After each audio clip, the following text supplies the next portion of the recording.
하나님께서 오늘 예비하실 은혜가 있는 줄로 믿습니다. 오늘 하나님과 씨름하는 자라는 제목으로 말씀을 전하겠습니다. 하나님과 씨름하는 자. 우리가 두려움과 불안이 있을 때에 자각되는 것이 있습니다. 우리가 두려움과 불안이 있을 때 생각나는 것이 있습니다. 오늘 먼저 읽은 말씀 1절, 2절 말씀을 한번 같이 읽어보겠습니다. 시작. 야곱이 길을 가는데 하나님의 사자들이 그를 만난지라.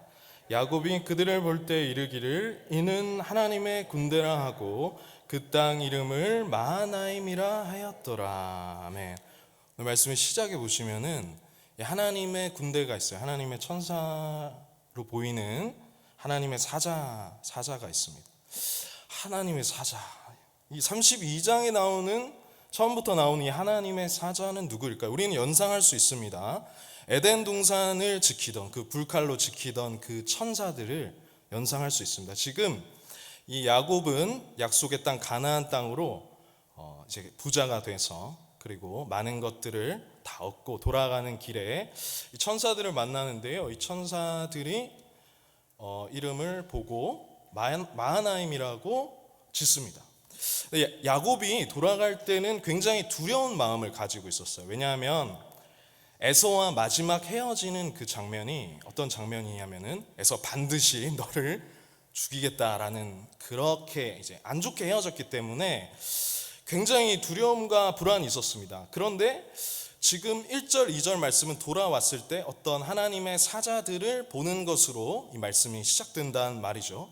근데 야곱은 이 말씀이 짧게 진행되는 걸 봤을 때 야곱은 이것을 이렇게 파악하지는 못하는 것 같습니다. 이것이 자기 편인지 대적인지 이 이야기가 빨리 지나가고 이어서 이야기가 나오거든요. 사실 하나님께서는 라반도 맡고 계시고 라반도 이 야곱을 거의 이제 품삯에서나 여러 가지 노동하는 부분에 있어서나 라반을 하나님께서 야곱을 크게 해하지 못하도록 이렇게 막아 주셨는데 하나님의 이 크신 은혜를 지금 야곱은 크게 이제 생각하지는 못하는 것입니다. 실체가 이제 있어도 유익을 그렇게 지금 야곱이 누리지는 못하고 있는 것이죠. 그래서 오늘 우리가 말씀을 듣는 가운데 이 하나님에 대한 지식이 우리의 전인격 가운데 우리의 삶 안에 살아 역사하길 원합니다. 이제 현재까지 이 야곱을 하나님께서는 축복하시기 위해서 그의 죄를 간과하셨어요. 그 야곱은 사실 이 에서를 속이고 자신의 장자권을 그러한 자신의 생각과 자신의 방법으로 그 복을 받고자 했던 것이죠. 그런데 그가 막상 하나님의 이 복을 소유하고 돌아왔을 때 한 가지 해결되지 않은 문제가 있었어요. 수건의 문제, 에서의 문제였어요. 그래서 그 부분을 하나님께서는 자각하게 해주시고 또 성결하게 해주시는 장면인데요. 왜 지금 하나님께서 이것을 다루시냐면은 이제 자각이 없으면 죄를 해결하는 것이 불가능하기 때문입니다. 내가 그것의 죄에 대해서 자각을 해야지 그 죄를 해결할 수 있기 때문에 하나님께서는 지금 이 야곱이 두려움과 어떤 감정이죠? 두려움과 또 불안한 감정, 그런 상태에서 이 야곱의 죄를 해결하실 수 있는 거예요. 그래서 그때 하나님께서 이 야곱을 성결케 하시고 그 죄를 다뤄주시고 하나님께서 사용하실 수 있는 것입니다. 우리에게 두려움과 불안이 있을 때 그것은 우리가 기억해야 할 것은 하나님께서 우리의 불안과 두려움을 통해서 우리를 성결케 하시고 죄를 깨닫게 해주시고 그 죄를 해결하게 해주실 수 있는 그 기회가 된다는 사실을 잊어서는 안 됩니다. 그래서 에서를 속여서 이 범죄한 야곱은 가나안 땅이 가까울수록 생각나는 거예요. 이 천사들에 대한 해석은 여러 가지가 있지만 그 지역을 지키는 것이 아니겠느냐. 에덴 동산을 이제 지키던 천사들도 이제 충분히 연상이 되고요. 근데 지금 야곱의 입장에서는 그것이 크게 눈에 들어오지는 않고 에서를 어떻게 극복하지? 이게 최고의 고민거리였던 것이죠. 그래서 오늘 읽으신 말씀은 아니었지만 그러기 위해서 아주 갖가지 방법을 사용합니다. 보시면요, 이 야곱이요, 지금 에서의 문제에서 7절 말씀에 보면 심히 두렵고 답답하다라고 그래요. 그러니까 뭔가 지금 야곱이 답답한 거예요. 왜냐하면은 6절 말씀에 이렇게 나와 있습니다. 400명을 거느리고 에서가 지금 야곱을 만나러 오기 때문이에요. 분명히 야곱을 마지막에 만날 때는 기필코 이 야곱을 죽일 것이라는 어떤 그러한 분위기 속에서 헤어졌는데, 아주 오랜 시간이 흘러서 다시 이제 만날 때 지금 400명을 거느리고 오잖아요. 그거를 봤을 때 뭔가 이제 야곱이 심상치 않은 거를 느낀 거죠. 나 이제 이 에서 형을 만나면은 내가 죽겠구나. 400명이라는 숫자를 우리가 생각해 봤을 때 창세기에 이제 318명으로 아브라함이 연합국을 이렇게 연합국을 상대로 대승하는 것을 낳았을 때 그거보다 더 많은 숫자죠. 400명이라는 그 숫자로 에서가 야곱을 만나러 오는 것이 너무 두렵고 답답한 거예요. 그래서 100명만 와도 에서가 거느린 이 사람들이, 이 무장한 사람들이 100명만 와도 초토화될 텐데 지금 400명이 오니까 야곱의 마음이 두렵고 답답했습니다. 그래서 어떤 꾀를 내냐면요, 8절 말씀에 이렇게 나와 있습니다. 한 떼를 치면은 남은 한 떼를 피하리라. 그러니까 한 떼를 이제 위장술로 먼저 보내고 남은 한 떼로 피하려는 이런 작전을 지금 짰어요. 짜고 이제 생존 본능으로 그렇게 한 것이겠죠. 그것으로 마음이 편해졌을까요? 그것으로 마음이 편해지지 않았습니다. 그래서 이제 하나님을 찾습니다. 이제 각성이 된 거예요. 이제 그 두려움과 불안 속에서 자각되는 것이 있었습니다. 그건 바로 하나님이었어요. 그래서 9절 말씀에 보면 이어서 이렇게 나옵니다. 내 조부 아브라함의 하나님, 내 아버지 이삭의 하나님, 할아버지의 하나님, 아버지의 하나님. 무슨 말이에요? 나의 하나님, 나 좀 도와주세요 라고 지금 이런 상태에 있는 거예요. 그러면서 이 야곱이 아주 겸손한 그런 모습을 보입니다. 나는 주께서 주의 종에게 베푸신 모든 은총과 또 모든 진실하심을 조금도 감당할 수 없습니다. 자신을 아주 낮추면서 하나님께 그 은혜를 구하고 있어요. 11절 말씀에는 이렇게 이어서 나오고 있습니다. 내가 주께 간구하오니, 내가 겁이 납니다. 그러면서 이제 생각난 게 있어요. 자, 12절 말씀입니다. 같이 읽겠습니다. 시작. 내 씨로 바다에 셀 수 없는 모래와 같이 많게 하리라 하셨나이다. 두려움과 불안이 있을 때 야곱에게 자각된 것은 무엇이었냐면요, 결국엔 하나님의 이 약속이었습니다. 하나님은 거짓말을 하실 수 없는 신실하신 분이시잖아요. 그래서 처음에는 자신의 꾀로 어떻게든 이 에서를 감당해 보고자 하다가 그것으로 해결되지 않는 거예요. 그 정도 에서한테 죄를 지은 게 아니기 때문에 그 죄의 문제가 걸렸고, 그래서 이제 할아버지 하나님, 아버지 하나님 그러다가 이제 지금 약속이 기억난 거예요. 약속을 이제 근거로 하나님께 말씀을 드리는 것입니다. 내 씨에 대한 약속을 주님께서 해주시지 않았습니까? 라는 하나님의 약속을 붙들고 나아가는 어떤 그 실마리를 찾게 된 것이죠. 그리고 나서 이 야곱은 신앙의 이 여정 속에 중요한 전환을 경험하게 됩니다. 사랑하는 성도 여러분, 여러분들께서는 신앙의 여정 속에 중요한 전환을 경험하셨습니까? 오늘 말씀을 24절 말씀을 한번 같이 읽어보시겠습니다. 24절 말씀 시작. 어떤 사람이 날이 새도록 야곱과 씨름하다가. 그래서 말씀을 보시면은 이러한 두려움과 불안 속에서 홀로 남은 그런 시간을 직면하게 돼요. 물론 이렇게 하나님께 기도한 후에도 야곱은 계속해서 아주 인간적인 방식을 사용해서 에서를 막아보려고 합니다. 그래서 보시면은 이제 14절부터 쭉 나오는 말씀이 이렇게 나와 있습니다. 암염소가 200이요 수렴소가 20이요 암양이 200이요 수장이 20이요 전나는 낙타 30과 그 새끼요 암소가 40이요 황소가 10이요 암나귀가 20. 이렇게 다 앞에 이제 다 작전을 짠 겁니다. 작전을 짜서 이제 17절 말씀에 보면 그가 또 앞선 자에게 명령하여 이르되 내 형 에서가 너를 만나 묻기를, 그러니까 에서가 만약에 물어보면은 대답할 것까지 작전을 다 짜는 거예요. 그리고 이거는 야곱의 것이고 형님께 드릴 예물입니다 이렇게 말해야 한다 이렇게 명령을 했고요. 그리고 그뿐만 아닙니다. 앞에 선발대 보내고요. 그 다음에 19절에 이렇게 나옵니다. 그 둘째와 셋째와 각대를 따라가는 자에게 명령하여. 그러니까 둘째, 셋째, 넷째 이 정도 플랜이 지금 있는 거예요. 여러 가지 플랜을 짜놓고 지금 하나님의 약속을 붙들고 기도해놓고 그것으로 끝나는 것이 아니라 이 야곱은 어떻게든 살아남을 수 있는 자신의 모든 꾀와 방법으로 그렇게 하려고 지금 이제 계획을 다 짜는 거예요. 그러니까 이런 거죠. 하나님 믿습니다 라고 딱 해놓고 지금 하나님 붙들고 기도해놓고 그 다음에 아직 안심이 안 된다. 그래서 앞에서부터 쫙 다 이제 준비를 하고 이 살기 위해서 형의 마음을 녹일 수 있는 온갖 생각을 다 했습니다.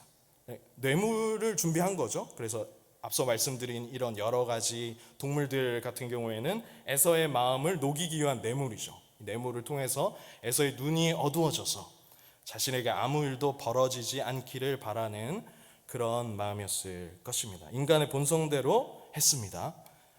그러니까 같이 있는데 그런데 시원하지가 않아서 야곱이 하나님께로 향할 수밖에 없는, 하나님께로 향하지 않을 수 없는 그런 상태가 되고 말았어요. 그래서 유명한 오늘 말씀이 이 씨름 장면이 나옵니다.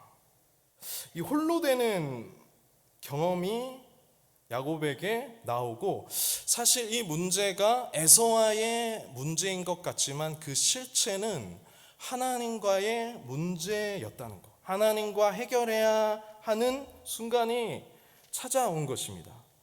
예수를 믿는 사람에게는요, 신앙의 여정 속에서 중요한 전환이 있습니다. 그래서 어떤 사람은 그 전환에서 하나님이심을 깨닫게 돼요. 그는 에서만 두려워한 게 아니라 사실 에서한테 죄를 지었잖아요. 잘못을 했잖아요. 사실 그건 하나님께 죄를 지었기 때문에 하나님을 두려워했고 죄로 인하여서 그는 마음이 편하지 않았습니다.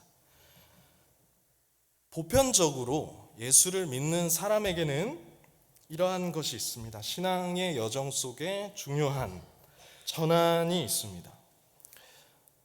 그것이 보편적인 것이죠. 그런 것이 없다면은 이상한 것이죠. 거짓된 복음을 받아들였을 가능성이 큽니다. 저는 이제 군 생활을 서울공항에서 했습니다. 성남에 있는 그 15 전투 비행단에서 공군에서 제가 이제 군 생활을 했고요. 이제 그때까지 살면서 한 번도 주일을 빠져본 적이 없었습니다. 그런데 훈련소에 가서 처음으로 이제 교회에 갈 수가 없었어요. 그래서 주일에 빠진다는 거는 제가 사실 상상도 할 수 없는 그런 일이었는데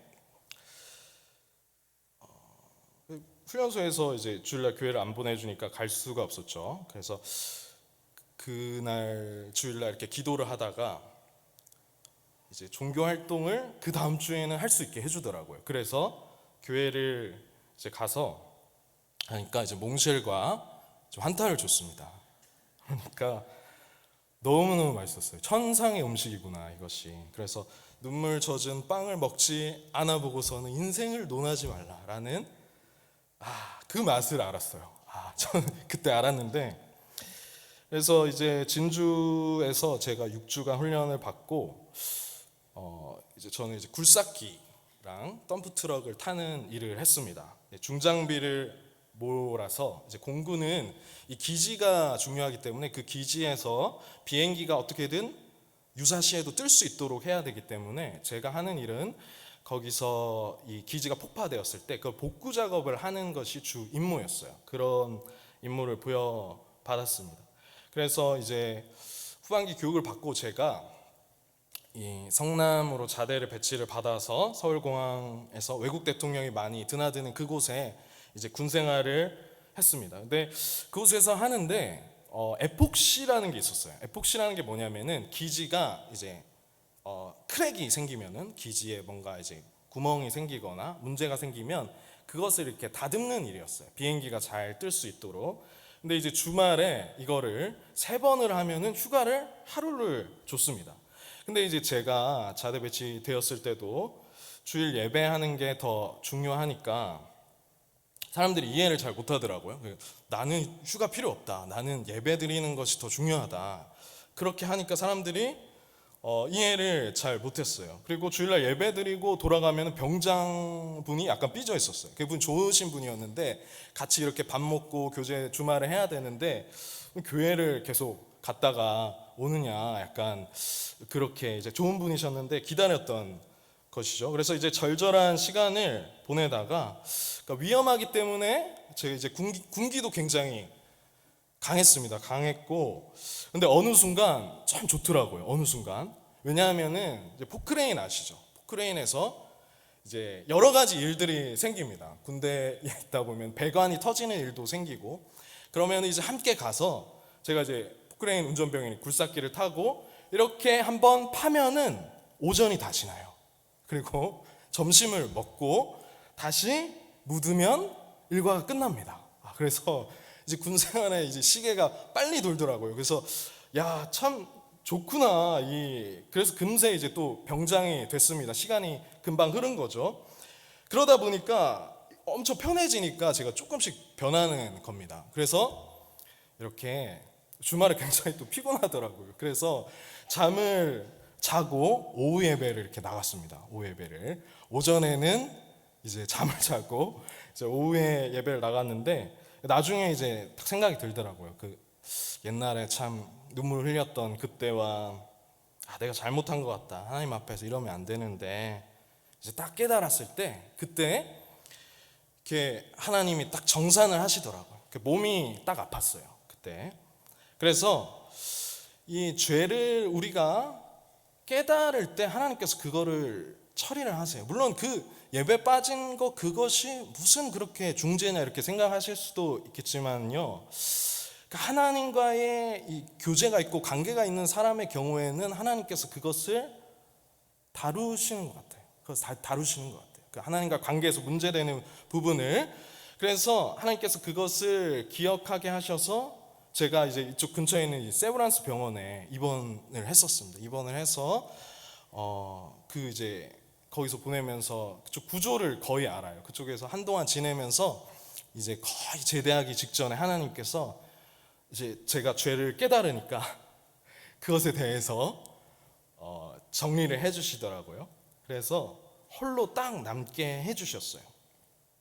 저는 알았어요. 그냥 겉으로 봤을 때는 단순히 이게 그냥 몸이 아플 수 있지. 뭔가 많이 아플 수도 있지. 뭔가 수술해야 될 때도 있지. 그렇지만 겉보기와 다르게 어떤 경우에는 물론 그것이 진짜 아픈 경우도 있지만 여러 가지 형태로 하나님께서 우리를 찾아오신다는 거죠. 어떻게 찾아오시냐면은 하나님과의 나와의 문제 가운데로 우리를 그것을 해결하시고자 뭔가 하나님과의 만남의 이벤트가 있는 거예요. 신자들에게는 그렇지 않습니까?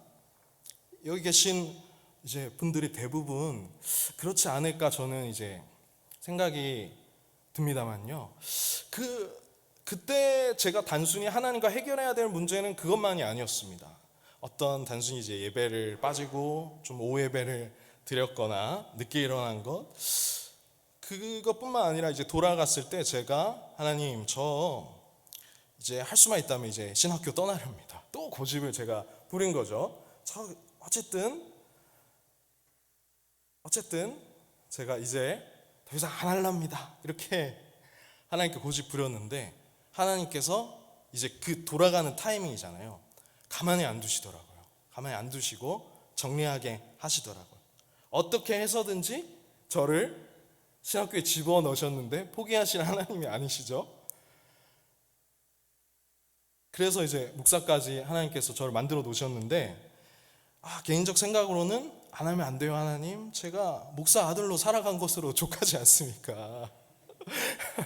그렇게 이제 했는데, 근데 두렵고 아프니까 그 교만한 마음이 깨졌어요. 가족끼리도 막 싸우다가도 누가 한 사람 아프면은 하나가 되잖아요. 똘똘 뭉쳐서 이게 하나로 막 기도하고 막 그렇게 되잖아요. 그래서 그때 하나님께서 그것이 그냥 퇴원할 때가 돼서 퇴원을 했다고 밖으로 보일지는 모르겠어요. 그렇지만 하나님께서 분명히 저에게 그것을 물으셨고, 제가 이제 그 침상에서 엎드렸습니다. 하나님, 제가 하나님께 복종하지 않아서 그렇군요. 하나님께서 시키시는 사명과 하나님께서 하실 일이 있는데 제가 하나님께 엎드리지 않았군요. 하나님께서 그걸 알려주셨습니다. 그래서 오랜 기간 이제 그 퇴원할 시간이 지났는데 퇴원하지 못했을 때 저는 깨달았어요. 하나님의 이 신호라는 걸 깨닫고 그날 하나님께 엎드리고, 다음날 제가 이제 퇴원하고 다시 학교를 열심히 다녔는데요. 하나님, 퇴원만 하면, 아프게만 안 해주시면, 아프지 않게만 해주시면, 하나님, 그 말이 나올 때까지 하나님께서는 이렇게 저를 그건 절대 안 되는 부분에 대해서 강하게 다루셨습니다. 제가 아는 하나님은요, 내가 원하는 길로 인도해 주시는 하나님이 아니라 진실로 나에게 좋은 것을 해주시는 분이시고 선하고 복된 길로 인도해 주시는 분이시라는 걸 믿어요. 여러분의 하나님은 어떤 하나님이십니까? 하나님은 우리가 근시안적으로 봤을 때 좋다고 생각하는 거기로 인도하시는 것이 아니라 우리의 생각보다 우리를 더 사랑하시기 때문에 가장 좋은 길로, 선하고 복된 길로 어떻게든 포기하지 않으시고 이끌어 가시는 분이신 줄 믿으시기 바랍니다. 그것을 깨달을 때 성결케 해주시고 그 죄를 깨달아서 어떻게든 이 관계를 회복시켜 주시는 분이에요. 그렇게 하기 위해서는 우리에게 두려움과 불안을 때론 사용하셔서 성결케 하시고요, 그리고 독대하는 시간을 때로는 하나님께서 주십니다. 그러면 하나님을 만났을 때 어떻게 되는가? 두 번째는 이 하나님을 만나면은 본성이 변화하게 됩니다. 하나님 만나면 본성이 변화하게 됩니다. 이 야곱의 본성은 어땠습니까? 아주 사기적인 본성을 가지고 있었어요. 속이는 자입니다. 그런데 하나님을 이 야곱이 만나게 돼요. 그러니까 하나님을 알 때 우리 자신이 누구인지, 칼빈이 그렇게 말했죠. 하나님을 알아야, 나 자신을 알기 위해서는 하나님을 알아야 나를 알 수 있다. 그럼 그 나는 누구냐면요, 그 죄성과 본성이 가득한 어떤 그런 사람이라는 것을 하나님께서 직면하게 해주세요. 그때 우리의 근거가 되는 것은 약속이죠. 야곱도 그렇게 구했던 것처럼 하나님께서 하신 말씀을 지키시는 분이시라는 것, 그 약속을 우리가 붙들 수가 있습니다. 하나님이 나의 아버지시라는 것, 이것을 붙들 수가 있습니다. 그래서 힘들 때 우리가 부를 때에 하나님께서는 우리의 아버지시기 때문에 그 약속에 대해서 지키시고 응답을 해주세요. 그렇지만 너무 힘들고 그럴 때 그 계기를 통해서 또한 하나님께서 하시는 일이 있는데, 그것은 뭐냐면 죄를 처리하시는 겁니다. 하나님께서는 그냥 그저 아버지 노릇을 해주는 것이 아니라 우리를 성결케 이끄시고 그 본성이 변화하도록 하나님께서는 역사를 하세요. 이 씨름에서 기억해야 될 것이 하나 있는데, 그것은 뭐냐면 바로 이 씨름 얘기를 다 아시잖아요. 이 씨름에서 우리는 그리스도를 기억해야 됩니다. 하나님께서는 우리의 죄 때문에 그리스도를 십자가에 죽이셨는데, 이 그리스도께서는 이 씨름하는 장면 있잖아요. 이렇게 막 이제 우리 읽으셨듯이 씨름하는 장면이, 하나님께서 그리스도를 대적하실 때 큰 씨름, 땀이 핏방울이 되도록 하는 그런 씨름을, 사실 야복강 사건은 우리에게 연상케 합니다. 이 사건은 그리스도와의 싸움을, 성부 하나님과의 그 싸움을 모형적으로 보여주는 그러한 사건인 거예요. 물론 여기에는 예수님께서는 호소할 만한 약속이 없으시고 이제 예수님께서 기초를 놓아야 하는 부분이 다르시죠. 다시 말씀드리겠습니다. 이 가나안 땅이라는 하나님의 약속의 땅, 하나님의 복을 받기 위해서 들어가기 위해서는 그 에덴의 기쁨이 있는 그곳에는 누군가 지키고 있어요. 누가 지키고 있냐면은 천사들이 지키고 있어요. 왜 지키고 있습니까? 죄가 있는 사람은 하나님과의 관계에서 그 죄 문제가 해결되지 않으면은 그 땅에 들어갈 수가 없는 것이죠. 그래서 이제 이 그리스도의 이 싸움을 우리가 생각할 수 있는 것인데요. 이 야곱이 죄와 씨름을 합니다. 씨름을 하는데 씨름 가운데 일어나는 일이 있습니다. 그 엉덩이 뼈가 위골이 되고요. 그 흔적을 평생 지니면서 살게 된다는 거예요.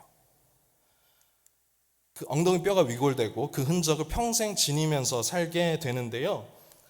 이를 통해서 몸으로 기억하는 것입니다. 이 죄에 대한 해결을 다시는 나의 힘, 나의 수단, 나의 방법을 쓰지 않도록 교훈을 얻은 것입니다. 그래서 야곱이 변화가 되게 돼요. 이 분이엘 사건을 통해서 존재가 변화하게 되는데 이제 말씀을 같이 좀 함께 보겠습니다. 26절 말씀을 보시면 그가 이르되 날이 새려 하니 나로 가게 하라. 그러니까 축복하지 않으면 안 가겠습니다 하면서 씨름을 하다가 이제 물어보세요. 27절에 이렇게 나오는데 27절 28절 같이 읽어보겠습니다. 시작.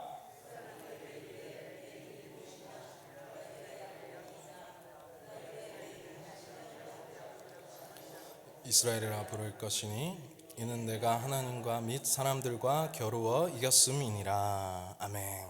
이 말씀을 보시면 야곱의 이름을 물어보시죠. 야곱은 속이는 자라는 이름을 가지고 있습니다. 그래서 이 이름은 그 존재와 본성을 나타내줘요. 그런데 이 본성을 바꿔주는 겁니다. 너 다시는 이제 너의 존재는 야곱이 아니야. 너는 이제 이스라엘이야 라고 이 본성을 바꿔주시는 거예요. 하나님을 만나면은 이렇듯 본성이 변화하게 됩니다. 야곱이 이름을 계명하는 것으로 이제 시작이 되는 것이죠. 그러나 이 사건 이후로도 계속해서 아직 35장까지는 야곱과 이스라엘을 계속 병행하면서 부릅니다.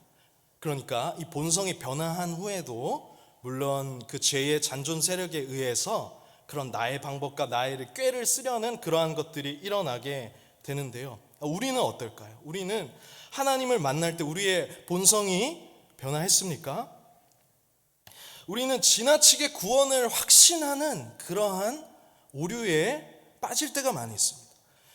이 구원은 확실한데 성화에서 문제다라고 이제 생각할 때가 많이 있어요. 그래서 우리가 그 구원에 대해서 잘못 알고 있을 수 있다는 생각을 잘 하지 못합니다.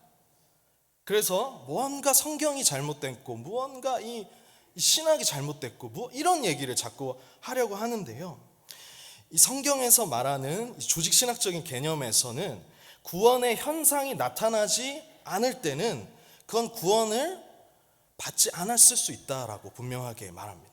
본성이 변하는 그 사건 말입니다. 구원을 받았을 때 이 구원받은 사람이 본성이 변화하고 하나님께서 만난 하나님과 독대한 사람은 그것이 바뀌는데 그것이 변화하지 않는데 그 사람을 구원을 받았다라고 확정적으로 말할 수 없다는 것입니다. 그렇지만 많은 사람들은 그냥 나는 아닐 거라고 생각합니다. 나는 당연히 구원은 받았고 난 성화에 문제가 있을 거야. 그런데 아닐 수도 있다는 것이죠. 내 삶에서 우리 삶에서 어떤 본성의 변화와 하나님을 향한 그런 어떤 간절한 목마름과 그런 것이 나타나지 않고 여전히 본성을 추구하고 여전히 내 목적은 하나님이 아니고 나의 일신의 행복과 어떤 이제 나의 어떤 목표에 편중돼 있다면 그것에 있다면 나의 본성이 그대로 살고 있다면은 그것은 구원받은 현상이 나타나지 않기 때문에 구원을 받은 사람이 그걸 아닐 수 있다라고 분명하게 말하고 있는 것입니다. 성경을 보시면요, 엘리야 아십니까? 엘리압이라는 사람이 있는데요. 한번 사무엘 말씀 한번 띄워주십시오. 네, 사무엘상 16장 6절에서 7절 말씀 같이 읽어보겠습니다. 시작.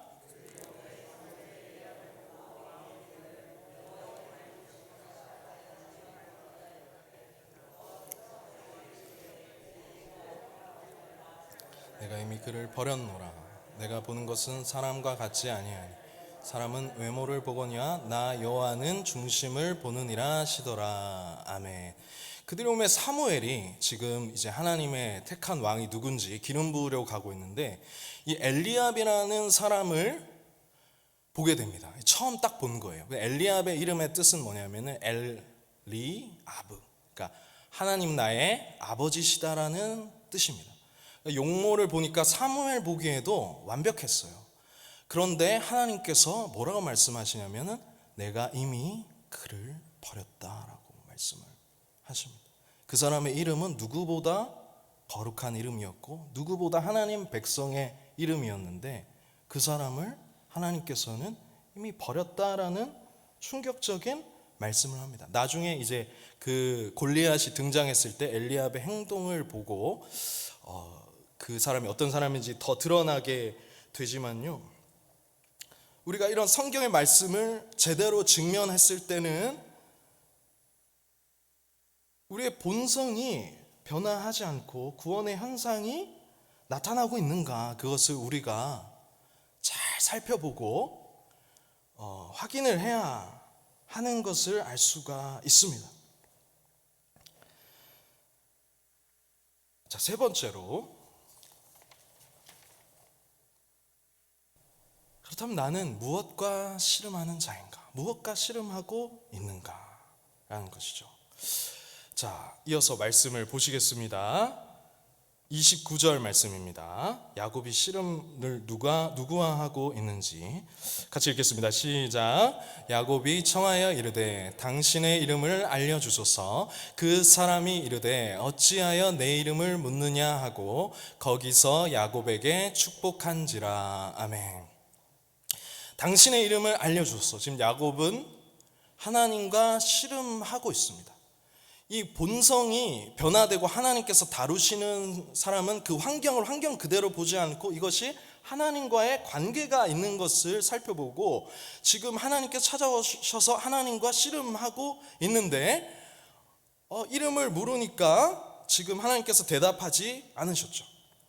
하나님이 왜 대답하지 않으셨냐면은 그것은 하나님이 한 번에 인식할 수 있는, 무슨 딱 이름 이걸로 인식할 수 있는, 설명될 수 있는 그런 분이 아니기 때문입니다. 출애굽기에서는 모세에게 물론 하나님께서 자신을 여호와로 언약을 지키시는 분으로 말씀을 하셨지만 그렇지 않습니까? 하나님을 우리가 어떠한 딱 하나님을 묘사할 수 있는 당신 누구십니까? 그것이 사실은 다 묘사를 할 수가 없어요.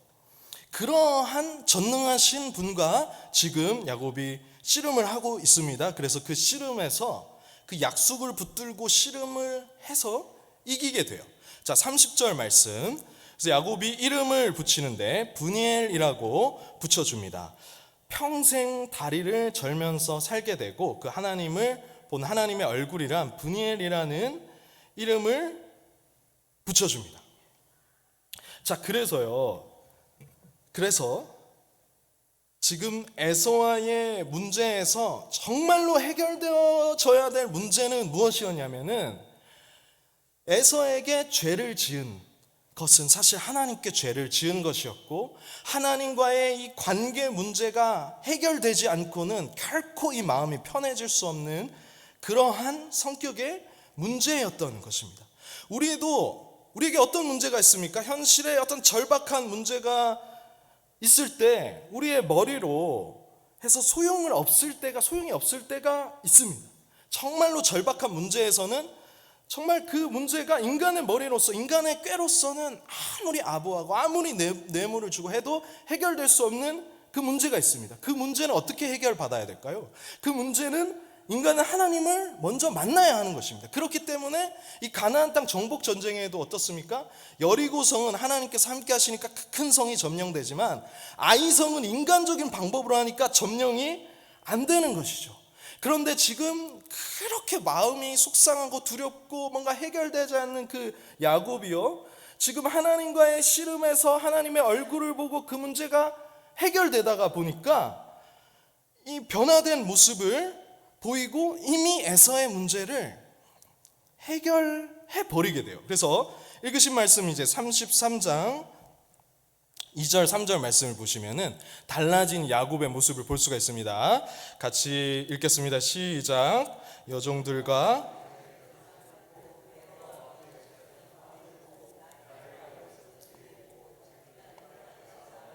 몸을 7번 땅에 굽히며 그의 형 에서에게 가까이 가니. 아멘. 말씀을 보시면 이제 여종과 자식들 앞에 두고 레와 그 다음 두고 라헬과 요셉 두고 그리고 그들 앞에서 자기가 나아가는 겁니다. 숨어서 어떻게든 한때에 숨어서 피하려고 했던 야곱이 하나님과의 관계 문제가 해결되니까 당당히 그들 앞에 두고 앞으로 나가서 이미 전날에 승리한 모습을 보여주는 것입니다. 화평 가운데 평안 가운데 야곱은 그렇게 나갈 수 있었어요.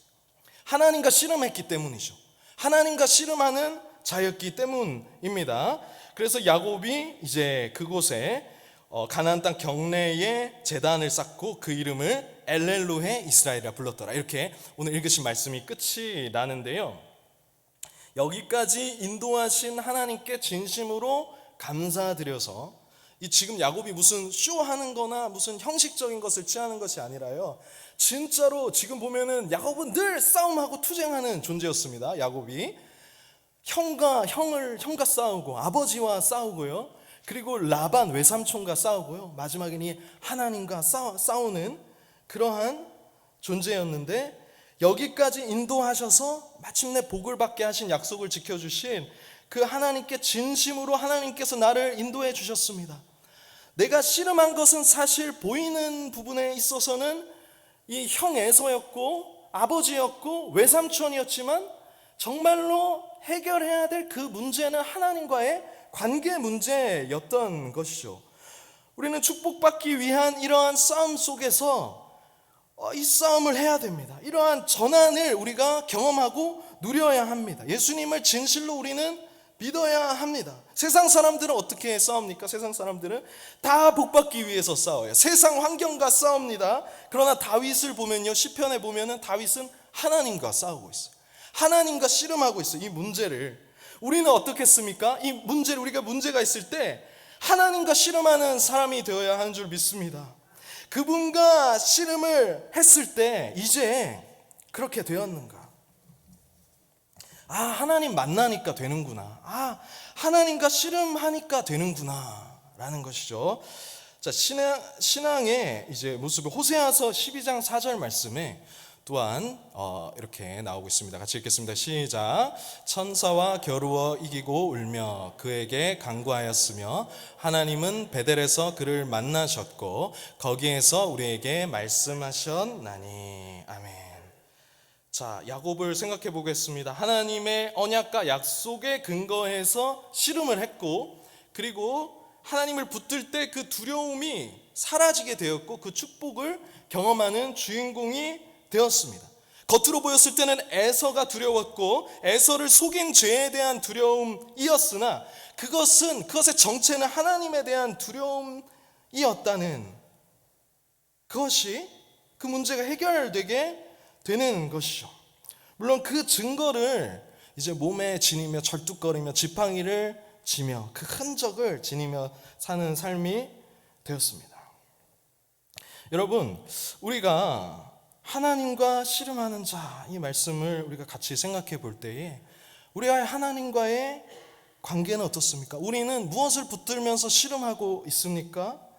우리의 신앙의 세월이 깊어지면 깊어질수록, 하나님을 알아가면 알아갈수록 그 갈증이 더해지는 것이고 다 할 수 없는 그 하나님을 우리를 누리도록 인도하고 계시는데 지금 우리는 무엇과 씨름하고 있습니까? 우리 함께 찬양하고 기도하시도록 하겠습니다. 함께 찬양하실 때 천부여 의지 없어서 손 들고 옵니다. 함께 찬양하고 기도하시도록 하겠습니다.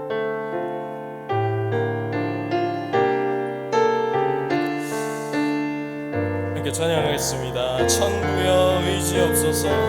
천부여 의지여. 손을 들어야 될 것 같습니다. 손 들고 옵니다. 주 나를 외면하시면 나 어디 가리까. 내 죄를 씻기 위하여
기도하시겠습니다. 함께 기도하실 때 우리 안에 두려움과 불안이 없어지지 않을 때에 성결하게 하시려는 하나님의 인도하심이 있음을 깨닫고 자신의 죄를 내어놓고 자신의 죄를 하나님께 고백할 때 하나님 용서하십니다. 그 약속의 말씀을 붙들게 하여 주시옵소서. 두 번째로, 구원의 현상이 나타나지 않으면 구원받지 않았을 수 있다는 거 우리 깨달아야 됩니다.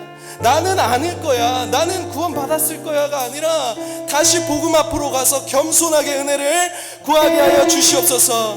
다음으로 무엇과 씨름하고 있는지 돌아보고 하나님과 씨름하여 해결되는 그 복을 경험하게 하여 주시옵소서. 오늘 주님께서 역사하실 것입니다. 믿음으로 같이 기도하며 나아가겠습니다. 기도합니다.